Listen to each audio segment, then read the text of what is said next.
Hey folks, once again, it's Bobby the Moving Broker.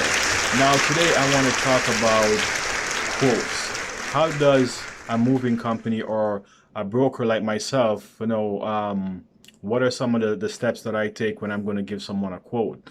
Now, the quote is based on a very amount of things, right? This is based on how many items you're taking and from where you're going from to where you're going next, right? And all of those things play a role.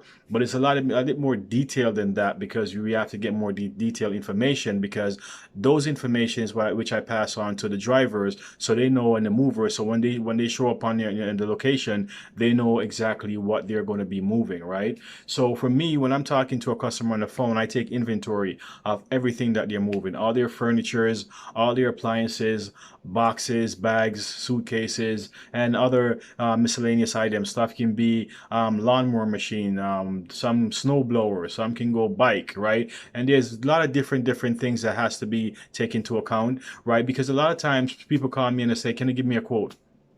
Can you give me a quote for a one bedroom?"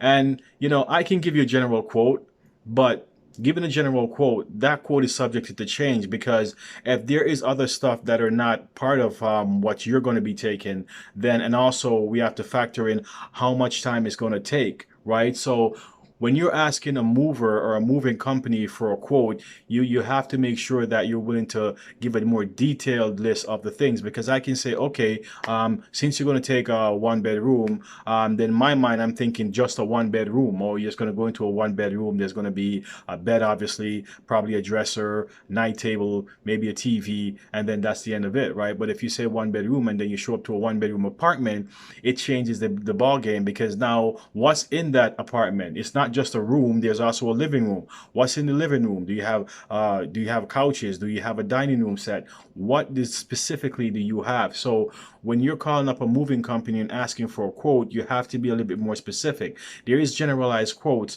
but generalized quotes are subject to the change based on the content of the stuff that you're going to be taking. How many stuff that you have? Because like I said, it plays into to what the mover is going to do. Because if you have a bed that you want to be disassembled, that's going to take time. Because primarily when you disassemble it from one location, then you're going to have to assemble it in the next location, right? And that's pretty much something that happens a lot, right? What if you got dining room table? Is going to be disassembling on that too, right? How many bags, boxes?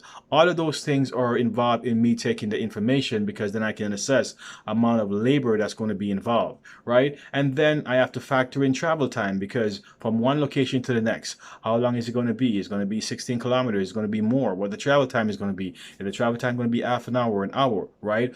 All of those things are things that has to be for me as a moving broker. I have to take into account because at the end of the day, when I give you a quote, I have to make sure it makes sense for the movers that are coming in. That because at the end of the day, when I give you a quote and you accept the quote, then my job now is to go into my database and go to my guys and see which one of my guys will do it for that